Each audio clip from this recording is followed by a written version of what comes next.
and welcome back to On Campus with Students for Life, and Rock for Life. And so for those of you paying attention, you're like, who the heck is Rock for Life? Why are they on the podcast today? Or better yet, who is Erik Whittington? Yeah. We had to interview Peter the first half of the show because of a time commitment, but I wanted to introduce everyone to Erik Whittington, who is the founder of Rock for Life. Co-founder. Kind of, you know. Okay, I mean, he leads whatever. Rock for Life. Yeah. And he's going to be taking Rock for Life, and they're going to be coming and working with Students for Life on the podcast. So we're going to be changing the name of this podcast. And so if you guys have suggestions for what this new podcast should be instead of On Campus with Students for Life, send those suggestions to info@studentsforlife or info@rockforlife.net. But I want to just introduce everyone today to Erik. You know, Erik, who are you? I'm not sure. You know, I'm really not sure who I am. Don't get me into this philosophical stuff.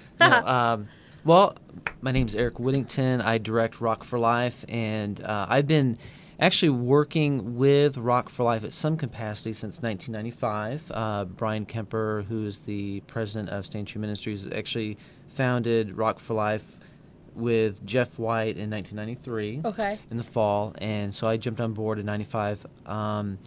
And I've been, either co-director, assistant director, taking a leave of absence for a while or whatever, up until then or up until now. So, but that's who I am. Well, partially well, that's who partially I am. Who Yeah, you are. partially. I'm married, and right now you own my wife, right? I don't own your wife.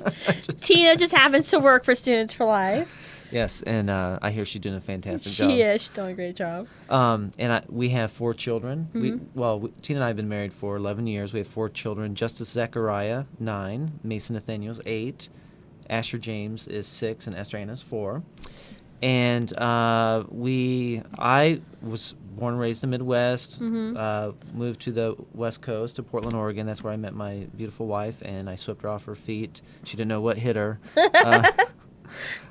So and then here we are. How'd you get into the pro-life movement? Were you raised pro-life? Did you see something? Did you witness something? Yeah, I did actually. In Portland, I was raised in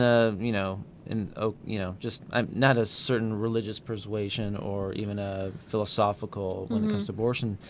But once I became a teenager and a young adult, I got pretty wild and crazy, and I actually was pro-abortion only because of the lifestyle that I led. I was a musician, an aspiring musician, so that was like... Oh, so that's why you moved to the West Coast, because you're like one of those grunge rockers, probably? Well, I actually moved out there before grunge rock was the mainstream. Oh, really? I actually remember Nirvana playing at like little clubs. Oh, that's so cool. Just... I have all their CDs. Yeah, cool. And so I was actually, into and like Nirvana. Metal back then. If you're in high school now, you probably don't know who Nirvana is. Right? But, Yeah. but check them out; they're really awesome. What? Yeah. So so I was pro-abortion not because of philosophical reasons, like a deep thinker, but just because that was my convenient position. And I actually had a position where if a pregnancy did occur, I would just say you're getting an abortion. That was like going to be your plan.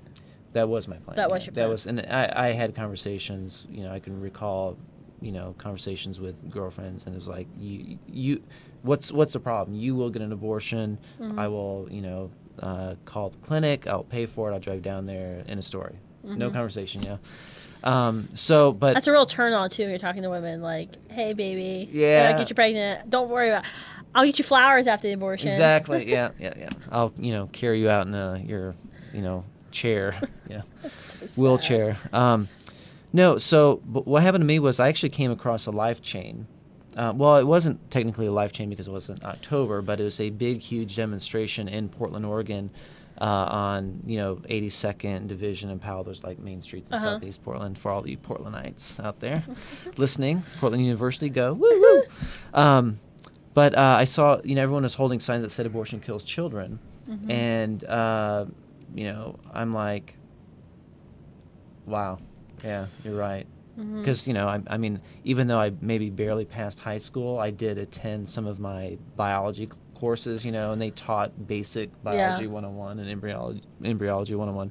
So I knew all along that was the truth, but no one ever really spoke it in those terms. And that really, it opened my eyes and it broke my heart. I mean, I actually did, feel really bad and convicted. And I actually pulled off to the side of the road and asked if I could have a sign. And if, most of you guys are probably pro-life activists, so you know that if you're at a demonstration and someone, pulls over while you're holding a sign, they go, "Hey, can I have a sign?" You're like freaking out, like, "Oh my gosh, yeah, here, have 10. Yeah, here, come over our house for dinner. Yeah. New recruit. Yeah. That's how it was, but I couldn't do that. I was actually on the way to an entertainment class, and so I asked for a sign, and I actually put it up in my windshield in the rear view, driver's side. And I'm driving down 82nd, and like within 2 minutes, a car pulls up, and they're yelling at me, so I roll down my windows, and they go, "Oh yeah, well the exhaust on your pipes is killing the birds out of the sky," and I'm like, birds, babies, Yeah. But at the same time, I thought, they got the message. They're not denying the message. They're just trying to divert the message. Yeah. And then in about 5 or 10 minutes, I arrived at my entertainment class, and I put my sign on my windshield, held out by my windshield wipers. And I saw a young lady. She was approaching me. She's my friend. I thought she'd come over and give me a hug, high five, whatever. And instead, she just grabbed the sign and chucked it as far as she could and never spoke to me since.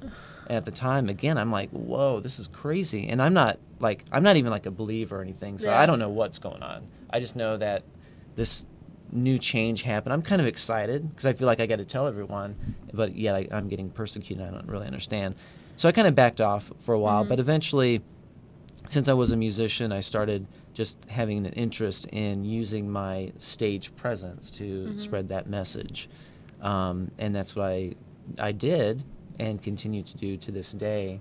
And that's sort of like kind of a lot of how I got hooked up with Brian, because I was in a band that was on Tooth and Nail Records, and we were touring, and so I found out that actually when I'd play shows, I'm not like an extraordinary guitar player, but I know how to play. And so young kids are like, "Oh man, you play so good. What kind of guitar do you have, and your amp, and can you show me something?" And so I show them a pamphlet of an aborted baby. Like, whoa, what's this? But it just opened up so many conversations. So I soon found out that a musician, someone even on a little band on a little label, has a great amount of influence. Yeah. So then that just sort of kind of snowballed. The girls swoon over musicians. They did, and you can ask my wife. I'll just leave it at that. That's that office lunchtime talk at the Students for Life office. Yeah, I bet. Yeah. Definitely, we'll get into that. Yeah. So what does Rock for Life do? Well, right now, ever since we've put on a lot of shows, I think Brian and our main thing was that we wanted to do shows that raise awareness and raise funds for pregnancy help centers and home for unwed mothers. I know that Brian's first show in Southern California, there was a baby saved. And a woman who was pregnant actually changed her mind about abortion and kept her baby. So that was sort of like a sign, Yeah. And I can tell you just throughout the years, the more that we're out there doing shows, going to festivals, hearts and minds are changed and lives are saved. CD compilations, we've done, one the last 2 years, and we've done numerous ones throughout the years, networking with bands and encouraging them and giving them tools to effectively speak out from stage. And a lot of bands can't really say much from stage, Yeah. If you're a band and you're booked for 45 minutes, you want to try to get in as much music as you can. Yeah. But, if you have even 30 seconds or wear a shirt or can have brochures at your table, bands can have a lot of influence. And over the years, it's been awesome to see bands that we've talked to throughout the years write pro-life songs.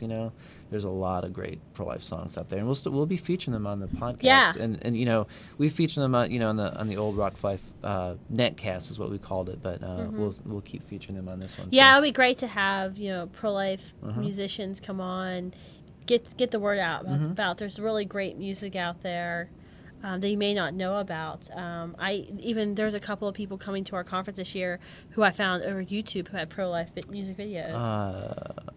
I know her name. Caitlin Jane. Yeah, Caitlin Jane's She's one coming. of them. Yep. She's actually going to sing at the Life Prizes event before Barlow Girl that we're going to be talking about, and also the Students for Life American National Conference. So I'm really excited about that. Okay, so at every interview we're doing, this is what you asked Peter last time. You said, Peter, what are your 3 favorite bands? So I figured that's your token thing we're going to be doing now. So what are your 3 favorite bands? Well, my favorite musician of all time is Joe Satriani. Okay. You probably don't know who that Nope. is. No, okay.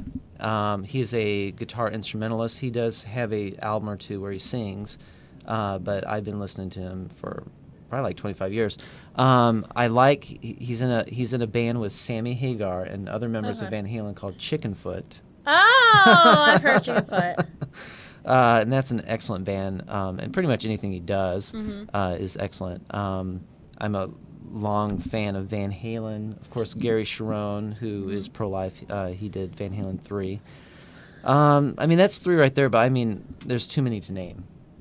So you're definitely into like the 80s music, though. I'd say is Chickenfoot 80s?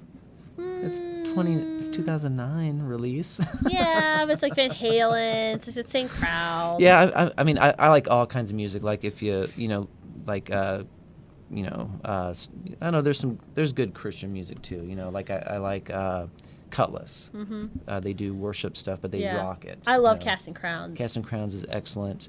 Matt Maher is great. So I mean, there's a lot of good stuff out there. So I can't stop, and everyone's yelling at me. So all right, so we'll just leave it at 6. We're gonna leave it at 6, but don't worry. Throughout the podcast, you'll be hearing more awesome lots. bands. Thanks for joining us this week. Check us out, National Pro Life Radio at studentsforlife.org and rockforlife.net. Thanks for joining us. See ya. Look.